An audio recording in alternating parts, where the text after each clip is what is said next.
7 months ਦੀ ਹਾਂਜੀ। ਲੋ ਆ ਲੈ ਲੋ ਲੋ ਦੇਖਿਆ ਟੈਡੀ ਤੋਂ ਹਾਂਜੀ।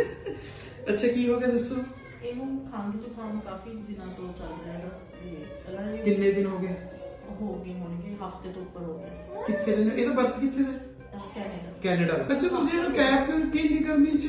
ਸਾਰੇ ਬੋਲਦੇ ਆ ਕਿ ਬਾਹਰ ਕੱਢਣਾ ਤਾਂ ਕੈਪ ਦੇ ਕੇ। ਤੁਸੀਂ ਗੱਡੀ ਚ ਆਏ ਕਾਰ ਚ ਆਏ? ਹਾਂਜੀ। ਫਿਰ ਕਿਉਂ ਦਿੱਤੀ ਹੈ ਬੇਟੇ?